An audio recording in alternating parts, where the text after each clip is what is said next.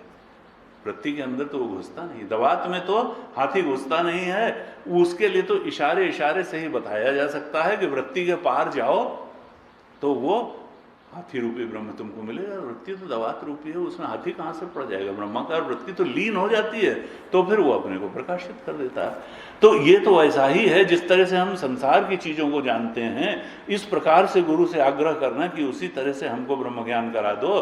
तो हाथी में दवात में हाथी न कोई डाल पाया न डाल पाएगा। हाँ, उसका मेथड जरूर बताया जा सकता है कि तुम संयम करो, सद्गुण करो, इस प्रकार से नेति नेति करो, इस प्रकार से दृष्टा भाव में स्थित करो, ध्यान करो, सत्कर्म करो, उपासना करो। एक दिन तुम वो स्वयं ही तत्व अपने आप को प्रकाशित कर देगा उस निर्मल और शुद्ध बुद्धि में। लेकिन आग्रह करके एक विशिष्ट दिन विशिष्ट समय कोई उसमें दवात में हाथी डाल नहीं सकता है, क्योंकि वो तो तुम्हारा स्वरूप ही है।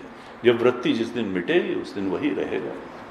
वृत्ति को हटा करके उसको पाया जा सकता है, वृत्ति में उसको नहीं डाला जा सकता है। ब्रह्माकार वृत्ति भी एक प्रकार से हिंट ही है। ब्रह्माकार वृत्ति में भी ब्रह्म कोई आता नहीं है।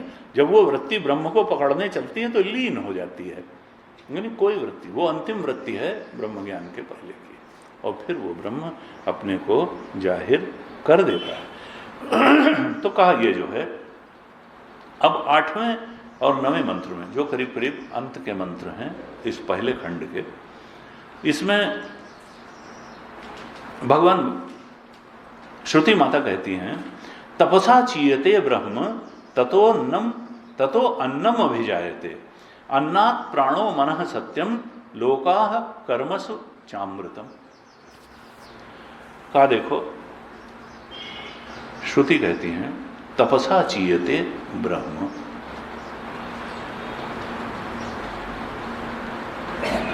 ततो अन्नम अभिजायते। तप से वह ब्रह्म थोड़ा सा फूल गया, उत्फुल्ल हो गया। चीते उसमें एक इच्छा पैदा हुई, अभी हम और एक्सप्लेन करेंगे इसको। तपसा चीयते ब्रह्म, और जब वो हुआ तो ब्रह्म से ही अन्न की उत्पत्ति हुई। तप के द्वारा ब्रह्म से अन्न की उत्पत्ति हुई, और अन्नात् प्राणो, अन्न से प्राणों की उत्पत्ति हुई, और प्राण से मन की उत्पत्ति हुई। प्राणो मनः, मनः सत्यम, मन से सत्य की उत्पत्ति हुई, और सत्यम लोकाः, सत्य से लोकों की उत्पत्ति हुई, और लोकों से कर्मसु, कर्म की उत्पत्ति हुई, और कर्मसु चामृतम, कर्म से अमृत की उत्पत्ति हुई। इस प्रकार से बताया। अब इसका अर्थ क्या है? भाष्यकार भाष्य न लिखें अगर, तो उसका अर्थ ही समझ में ना आवे।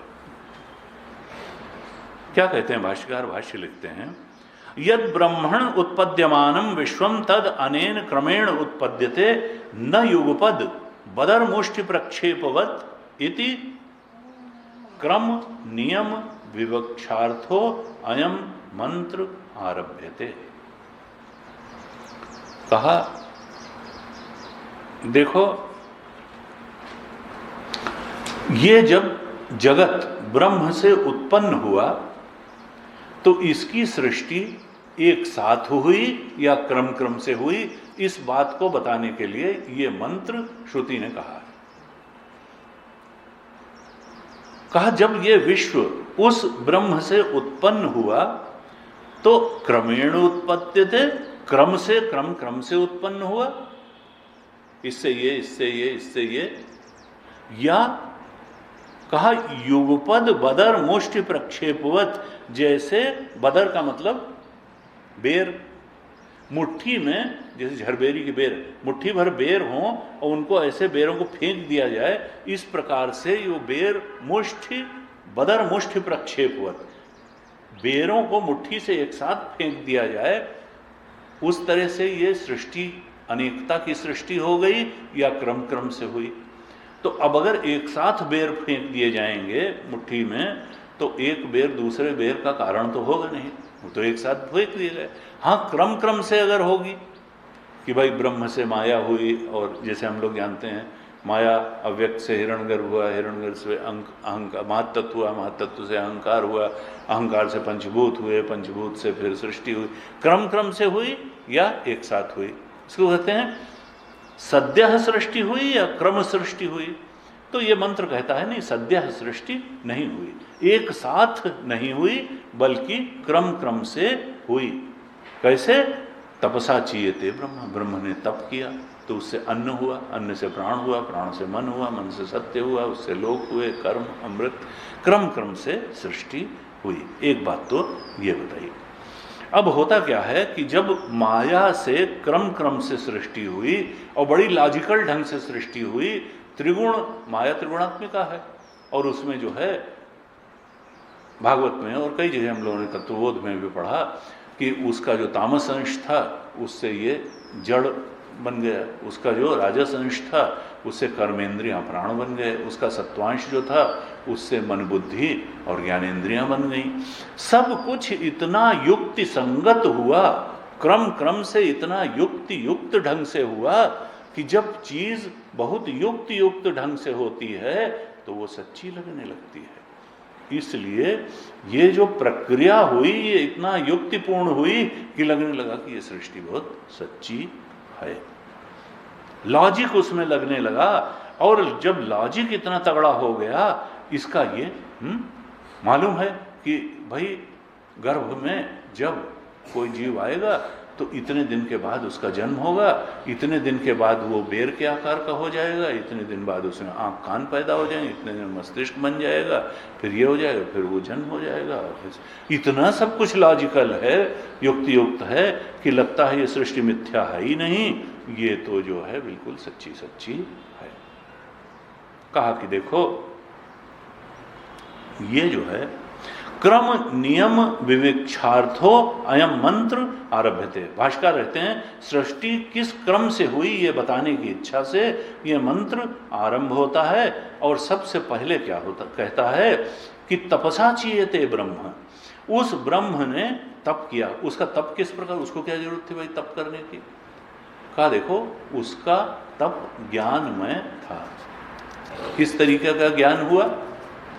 पूर्व कल्प में जिस जिस प्रकार से सृष्टि हुई थी उस प्रकार से सृष्टि करने का, सृष्टि के क्रम का और सृष्टि की विधि का ज्ञान उसमें अंदर से पैदा हुआ।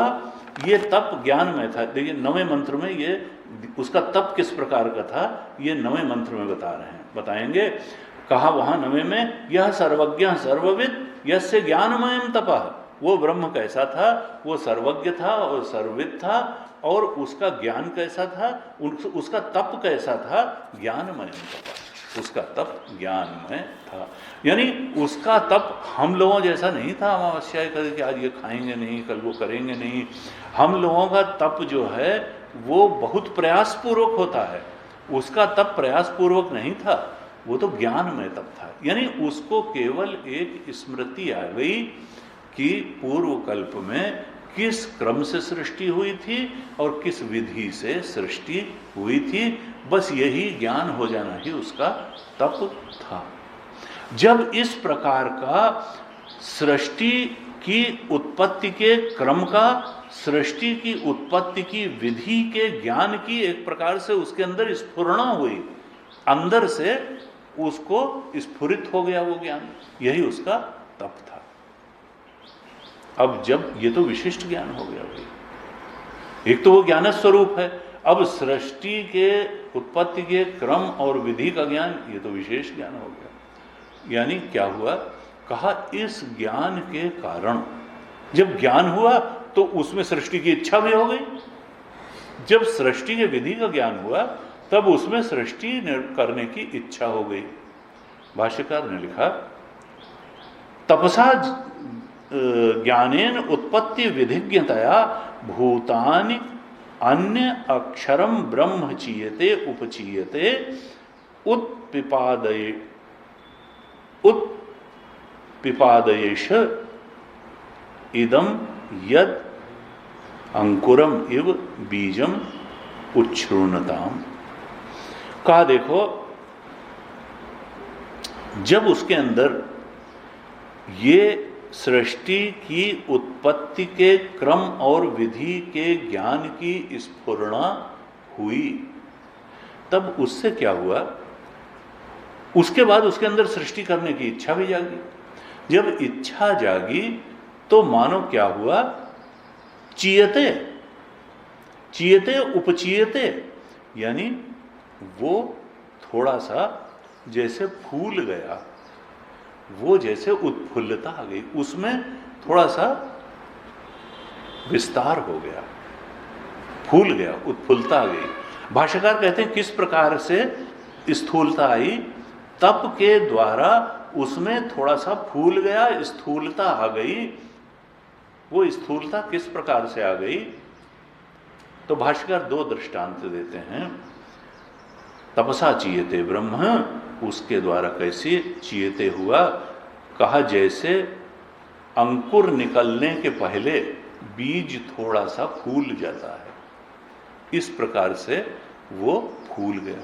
क्योंकि हिरण्यगर्भ को प्रथम अंकुर या बीजांकुर कहते हैं, पहली जो रचना निकली थी वो हिरण्यगर्भ ही निकली थी। कहा वो थोड़ा सा ब्रह्म जो है फूल गया। इस सृष्टि निर्माण की जब विधि का ज्ञान हुआ और इच्छा जागी तो उससे वो थोड़ा फूल गया। कैसे फूल गया, जैसे अंकुरण के पहले बीज फूल जाता है, ऐसे फूल गया।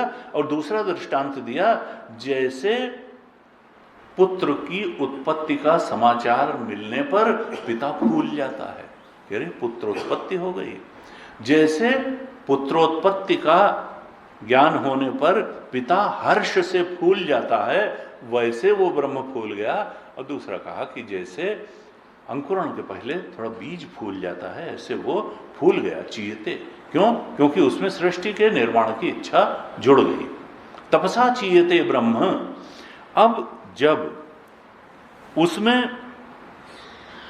सृष्टि के निर्माण की इच्छा से हुई तो कहा ततो अन्नम अभिजायते। उस ब्रह्म से जब चीयते हो गया, तपसा चीयते हो गया, तब क्या हुआ, अन्नम अभिजायते, उससे अन्न उत्पन्न हुआ। अन्न का अर्थ क्या है कि भाष्यकार ने कहा कि व्याचिकीर्षित अवस्था, अव्याकृत की व्याचिकीर्षित, बड़े टेक्निकल टर्म है लेकिन इससे डरने की जरूरत नहीं। अव्यक्त का मतलब है प्रकृति, हम जानते हैं प्रकृति माया, अव्यक्त। तो माया तो ऐसे ही पड़ी रहती है। जब जीवों के कर्मों का परिपाक हो जाता है काल में और वो अकुलाने लगते हैं कि अब हमको अपने भोग के लिए सृष्टि भी चाहिए और शरीर भी चाहिए, तब फिर जीवों की उस इच्छा के कारण, जीवों की उस अकुलाहट के कारण, जो कर्मों के भोग पाने के लिए वास्तव में जीवों की अकुलाहट होती है, और कर्मों का भोग पाना है तो जगत भी चाहिए और शरीर भी चाहिए, तो उसके कारण वो जो स्फुरणा होती है ब्रह्म में, अपने कोई उसका तो पर्पस नहीं है, जीवों के कर्मों के परिपाक के कारण ही उसमें ये स्फुरणा होती है कि अब इस प्रकार के जगत की सृष्टि करो और इस प्रकार से जीवों को शरीर की सृष्टि करो। तो और ये होता कहाँ है, वही अव्याकृत में, प्रकृति में, माया से, या मूल प्रकृति या अव्याकृत, उसको कई शब्दों से कहते हैं। कहा उस अव्याकृत में क्या हुआ, उसी में सृष्टि निर्माण की जब ये इच्छा हुई तो ऐसी उस अव्याकृत को अन्न कहा। उस प्रकृति को, उस अव्याकृत अवस्था को जिसने अभी सृष्टि निर्माण शुरू नहीं किया है, कहते हैं एक यह है कि जब काम करने का अभी कोई इरादा ही नहीं है, एक यह है कि काम करना शुरू कर दिया। इन दोनों अवस्थाओं के बीच में एक होता है कि अभी काम करना शुरू नहीं किया है लेकिन काम करने का इरादा कर लिया। यानी इसके ठीक बाद काम करना शुरू कर देंगे अगर पक्का इरादा। न तो ऐसा है कि काम करने का इरादा नहीं, अपना आराम से सोए हैं, ब्रह्म है, और एक ये है कि काम करने लगे, प्रकृति संरचना का काम शुरू हो गया, सृष्टि रचना का। उसके पहले ये जो व्याचिकीर्षित अवस्था है, जो जिसको अन्न कह रहे हैं, ये क्या है कि न तो ये बिल्कुल सुप्त अवस्था है और न ये निर्माण कार्य शुरू हुआ है सृष्टि का, लेकिन सृष्टि निर्माण की इच्छा हो गई बीच में, जैसे हमारे अंदर निश्चय हो जाए, इच्छा हो जाए, यानी इसके ठीक बाद अब निर्माण कार्य शुरू हो जाएगा। कहा ये जो व्याचिकीर्षित अवस्था है जिसमें कि इच्छा है सृष्टि निर्माण की अव्याकृत में, इसको कहा अन्न, यानी इसी से अब सब कुछ निकलने वाला है। यहां भगवान भाष्यकार कहते हैं कि एवं सर्वज्ञतया सृष्टि स्थित संहार शक्ति विज्ञानवत तया उपचितात् ततः ब्रह्मणो अन्नम अद्यते भुज्यते इति अन्नम अव्याकृतम साधारणम संसारिणाम व्याचिकीर्षित अवस्था रूपेण अभिजायते उत्पद्यते। इस अवस्था से ब्रह्म जो है वो तो सर्वज्ञ है। इससे क्या हुआ कि ये जब इसको ज्ञान हुआ और शक्ति भी इसमें है, दो चीजें हैं, किसी भी काम को करने के लिए ज्ञान भी होना चाहिए और शक्ति भी होनी चाहिए, यानी क्रिया शक्ति और ज्ञान शक्ति दोनों आवश्यक होती है। ठीक तरह से ज्ञान नहीं है तो भी काम नहीं कर पाएंगे और क्रिया करने की शक्ति नहीं है तो भी काम नहीं कर पाएंगे। कहा इसमें अब क्या हुआ कि सृष्टि की इस और पोषण की और संहार की, तीन ही तो चीजें हैं सृष्टि में। पहले सृष्टि की जाए, फिर उसका पोषण किया जाए, फिर उसका संहार, जिसको ब्रह्मा विष्णु महेश कहते हैं। कहा देखो ये सर्वज्ञ ब्रह्म जो था, अब पूरी सृष्टि की के निर्माण, स्थिति और संहार करने का ज्ञान भी उसके अंदर आ गया और उसके अंदर उसको करने की शक्ति भी आ गई। जब ये ज्ञान और शक्ति सब आ गई तब फिर क्या हुआ कि इससे उत्पन्न हुआ हिरण्यगर्भ। हिरण्यगर्भ उत्पन्न हुआ जिसमें अब वो ज्ञान उसका कैसा होगा। हम लोग तो थोड़े थोड़े ज्ञान से थोड़ा थोड़ा काम कर लेते हैं, थोड़ी थोड़ी क्रिया शक्ति से थोड़ा थोड़ा काम कर लेते हैं, लेकिन ये जो हिरण्यगर्भ हुआ इसको कहा वो तो अन्नम था, चिकीर्षित अवस्था जो थी, इससे प्राण। यहां पर हिरण्यगर्भ का नाम जो इस श्लोक में है वो प्राणो है। कहा अन्नात् प्राणो। ब्रह्म जब फूल गया, उसमें इच्छा जुड़ गई, तो उससे तपसा चीयते ब्रह्म, जब ज्ञान में तप हुआ, उसके अंदर स्फुरणा हुई सृष्टि के उत्पत्ति के क्रम और विधि की, तो उसके कारण वह थोड़ा फूल गया और उससे अन्न उत्पन्न हुआ, अर्थात प्रकृति अव्याकृत अवस्था जो उत्पत्ति की, जिसमें इच्छा थी, वह प्रकृति अव्याकृत प्रकृति जिसमें उत्पत्ति की इच्छा थी सृष्टि की, उससे क्या उत्पन्न हुआ, उससे प्राण उत्पन्न हुआ। इसी यहां पर हिरण्यगर्भ को प्राण कहा गया है। हिरण्यगर्भ उत्पन्न हुआ और यह हिरण्यगर्भ असीमित ज्ञान और क्रिया शक्ति वाला था। इसमें असीमित ज्ञान था और असीमित क्रिया की शक्ति थी। इस असीमित ज्ञान और क्रिया की शक्ति वाले हिरण्यगर्भ से, जिसको यहां श्लोक में प्राण शब्द से कहा गया है, इसके लिए भाष्यकार ने 3 लक्षण इसके भाष्य में बताए। कहा ब्रह्मणो ज्ञान क्रिया शक्ति अधिष्ठित जगत साधारण। कहा यह ज्ञान शक्ति और क्रिया शक्ति से अधिष्ठित था। और क्या है? जगत साधारण, सारा जगत ही मानो इसका शरीर है, समष्टि जगत इसका शरीर है। ये असीमित ज्ञान और क्रिया शक्ति वाला है, सारा जगत इसका शरीर है। कहा ऐसा ये हिरण्यगर्भ है। दूसरा लक्षण किया, कहा अविद्या काम कर्म भूत समुदाय बीजांकुर, यानी सारे ही भूतों की, पहला तो कह दिया कि इसमें असीमित ज्ञान और क्रिया शक्ति है और जगत समष्टि ही इसका शरीर है, हम सब लोग उसी के शरीर में। दूसरा लक्षण किया हिरण्यगर्भ का कि समष्टि भूतों की उत्पत्ति होती क्यों है? अविद्या कामना कर्म से ही होती। आत्मस्वरूप का ज्ञान हो जाए तो फिर न तो कामना की जरूरत रह गई, न कर्म की जरूरत रह गई। आनंद के लिए तो कामना होती है, कर्म होता है।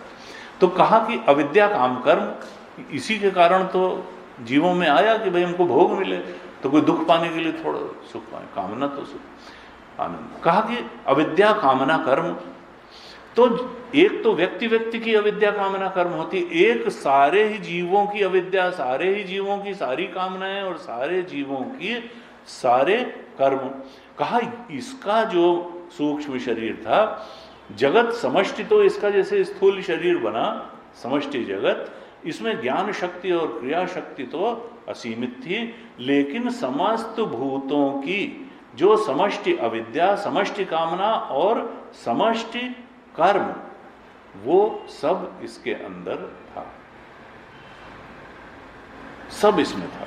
सारे जीवों की समष्टि अविद्या, सारे जीवों की कामना और सारे जीवों के कर्म इसको मालूम थे, तब तो उस कामना और कर्म के हिसाब से शरीर देगा और जगत का निर्माण करेगा, सब कुछ ही जानता था। कहा ये क्या है? तीसरा कहा जगत आत्मा, ये तो सारे जगत की जैसे आत्मा है, इसी को कभी कहते हैं सगुण ब्रह्म। राम जी सब जानते हैं, इसीलिए कई बार जो है वो लोग कहते हैं कि देखो ब्रह्म जो है वो तो कुछ करता वर्ता नहीं है, ब्रह्म की उपासना मत करो, तुम सगुण ब्रह्म की उपासना करो, क्योंकि राम जी जो है वो सब सुनेंगे, कृष्ण जी सब सुनेंगे और प्रत्युत्तर करेंगे। इसको सगुण ब्रह्म भी कहते हैं, कभी ब्रह्मा जी भी कहते हैं, प्रथमज कहते हैं। तो ये जो है ये जगत की आत्मा है, अभिजायते इति अनुषंगा।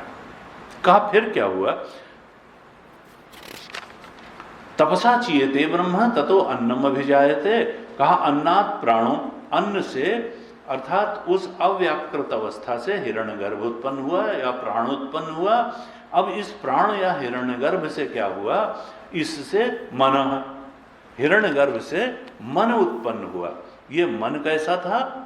संकल्प विकल्प संशय निर्णय आदि आत्मकम अभिजायते, समष्टि मन है। ये मन कैसा था? ये संकल्प, हम जानते हैं संकल्प विकल्पात्मकम मना, व्यष्टि मन की भी पहचान है। और कहा निर्णय और संशय वाला था, मन में कभी संशय होता है, कभी निर्णय होता है, कभी संकल्प होता है, कभी। कहा ऐसा मन उत्पन्न हुआ इस हिरण्यगर्भ से, प्राण से, जो संकल्प विकल्प और संशय निर्णय वाला था, ऐसा मन उत्पन्न हुआ। फिर मन से क्या उत्पन्न हुआ? कहा मना सत्यम, मन से सत्य उत्पन्न हुआ। अब ऐसा लगेगा सत्य तो ब्रह्म ही था, अब क्या सत्य उत्पन्न हुआ चौथी पांचवी लेवल पे आके? कहा नहीं, यहां सत्य का एक टेक्निकल अर्थ है। कहा ततोपि संकल्प आदि आत्मकम आत्मकात मनसः सत्यम सत्य आख्यम आकाशादि भूत पंचकम अभिजायते। यहां सत्य का अर्थ है आकाशादि पंचभूत, मन से आकाश आदि पंचभूत उत्पन्न हुए, जिनको कि यहां पर सत्य कहा गया है। यहां सत्य क्यों कहा गया आकाश आदि पंचभूत को? क्योंकि देखिए हमारा सत्यत्व का बोध हमेशा जो है दृश्य में बहुत होता है कि हाँ जो दिखाई दे रहा है, ये अलमारी है, ये सत्य है, ये है। जैसे ही सूक्ष्म बातों में हम चलते हैं, जो कॉन्सेप्चुअल हैं, तो उनको हम कई बार गड़बड़ा जाते हैं सत्य कहने में। और जो सत्य वाकई है आत्मा, उसमें तो बहुत ही डाउट करते हैं कि ये सत्य। तो कहा, इसलिए यहाँ इसको सत्यम कहा, क्योंकि जो दृष्टिगोचर होता है उसमें हमारा सत्यत्व बोध बहुत होता है। तो कहा मनः सत्यम, मन से आकाशादि पंचभूत रूप सत्य उत्पन्न हुआ। और इस पंचभूत से, अच्छा मन से पंचभूत उत्पन्न होते हैं, इसका दृष्टांत क्या है? इसका दृष्टांत है स्वप्न। स्वप्न में भी आकाश होता है, स्वप्न में भी वायु होती है, स्वप्न में भी शब्द होते हैं, स्वप्न में भी स्पर्श होता है, स्वप्न में भी गंध होती है, सब कुछ वैसे ही होता है जैसे जागृत। लेकिन वहां पर क्या वो कोई भौतिक चीज है? मन ही तो सब बना रहता है, मन ही तो वहां पंचभूत बना रहता है स्वप्न में। तो यहां भी असल में यही है कि मनः सत्यम, मन से ही पंचभूत, पहले मन बना है फिर पंचभूत बने हैं। दृष्टांत स्वप्न है। ये जागृत सपने होए भिखारी नृप रंक नागपति होए, जागे लाभ न हानि कछु तिमि प्रपंच जी जो है। देखो चीज वही है, हम भले कहें जागृत बड़ा सच्चा सच्चा है, स्वप्न न होता तो जागृत को असत कहने, मिथ्या कहने का कोई दृष्टांत ही न मिलता।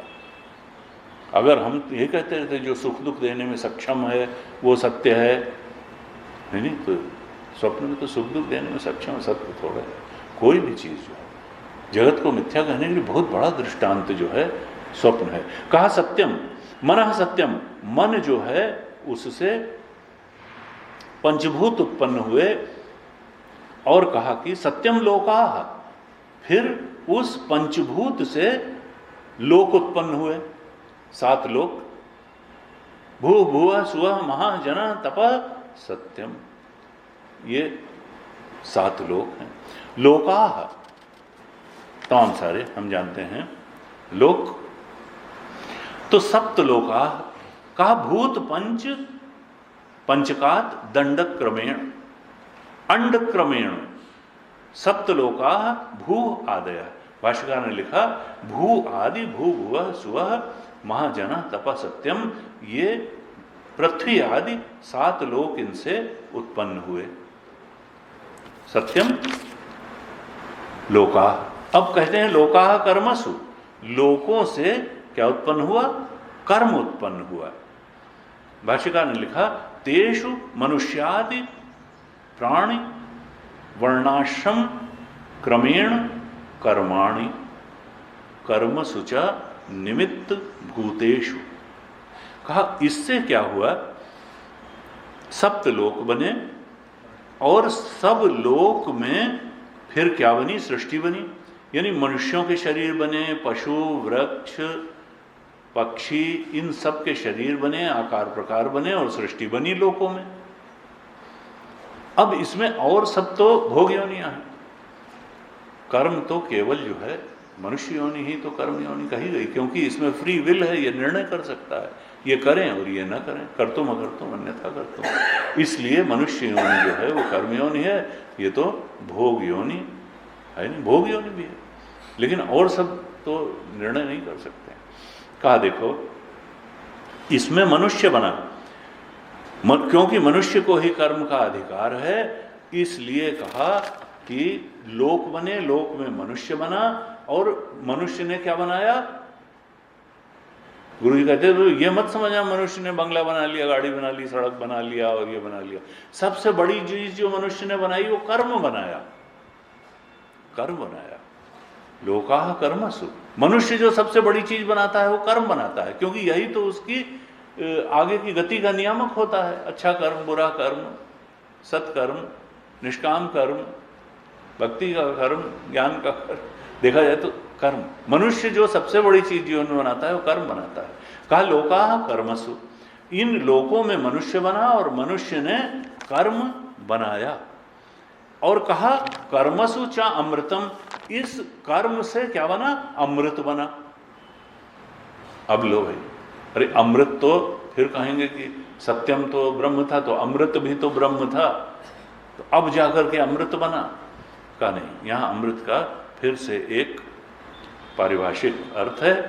कहा अमृत कहते हैं कर्मसु च निमित्त भूतेषु अमृतम कर्मज फलम, कर्म का फल को अमृत कहा यहां। कर्म बना, मनुष्य लोकों में मनुष्य बने, मनुष्य ने कर्म बनाया और कर्म के फल को यहां, कर्म अगर है तो फल जरूर होगा। अच्छा कर्म है तो उसका वैसा फल होगा, बुरा कर्म है तो बुरा फल होगा। यहां कर्म फल को अमृत कहा, कर्म से कर्म फल बना।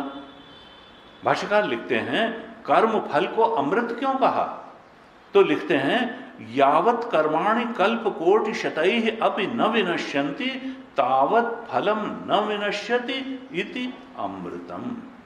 जैसे चाहे 100 करोड़ कल्प तक भी कर्म नष्ट नहीं होता, वैसे ही जब कर्म नष्ट नहीं होता है तो फल भी नष्ट नहीं होता है।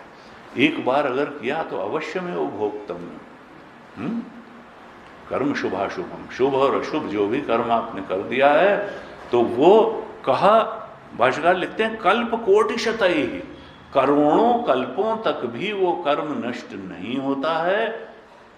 कर्म नष्ट नहीं होगा तो वो फल भी देगा, और फल जो है इसलिए कहा वो अमृत है। जैसे न कर्म नष्ट होता है न कर्म फल नष्ट होता है करोड़ कल्प तक, ऐसे कहा कि वो, इसलिए कहा कि वो अमृत है, ये अमृत है।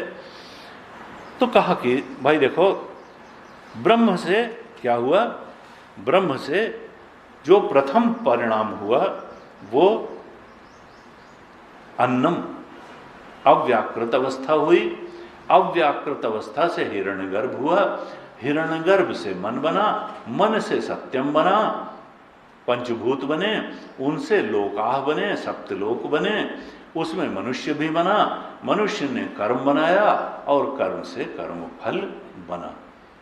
अब फल भोग के लिए ही तो सारी सृष्टि ये है। अब होगा क्या कि फल भोग से फिर वासना बनेगी, और वासना से फिर वो इच्छा और वो सब चलता रहेगा पूरा। इसीलिए तो कर्म चक्र कहा जाता है। और निकलने का क्या उपाय है, यज्ञ अर्थात कर्मणोन्यत्र लोकोयम कर्म बंधन। ये सारी सृष्टि कर्म के बंधन के कारण ही तो चल रही है। इसलिए अमृतम कहा कि व्यक्ति को अपने कर्म पर सबसे ज्यादा ध्यान देना चाहिए। कर्म अगर बिगड़ा तो सब कुछ बिगड़ा। गुरु जी कहते थे देखो कोई बचा नहीं सकता है। ये कर्म का चक्कर ऐसा है कि कर्म सिद्धांत असल में बड़ा परेशान करने वाला है। किसको, जो गड़बड़ करते हैं, सबको नहीं। जो ठीक से चलते हैं उनके लिए तो बड़ी आशा जगाने वाला है। क्यों? क्योंकि ये कर्म सिद्धांत कहता है कि चाहे जितनी बड़ी पोजीशन हो और चाहे तुम्हारे जितने बड़े बड़े रिलेशन हो, चाहे तुम जितने समर्थ और समृद्ध व्यक्ति हो, अगर तुमने गड़बड़ किया है तो अवश्य में वो भोक्तव्यम। कोई भी तुमको कर्म के फल से बचा नहीं सकता है, आज मिले कर्म मिले। दूसरी तरफ शुभ कर्म करने वालों के लिए ये बहुत राहत की भी बात है कि अगर तुम शुभ कर्म कर रहे हो तो चाहे सारे संबंधी तुम्हारे छोड़ करके चले जाएं, तुम्हारा शुभ कर्म तुम्हारे साथ ही रहेगा और तुमको कोई भी परेशान नहीं कर सकता है। तुमको कोई परेशान नहीं कर सकता है। तुम जो है कर्म तुम्हारे साथ रहेगा, तुम्हारा सब कुछ ठीक रहेगा। ऐसे बताते हैं। अब नवा मंत्रम कल फिर इस पर विचार करें। ओम पूर्णमदः पूर्णमिदं पूर्णात् पूर्णमुदच्यते पूर्णस्य पूर्णमादाय पूर्णमेवावशिष्यते। ओम शांति शांति शांति। हरि ओम श्री गुरुभ्यो नमः। हरि ओम।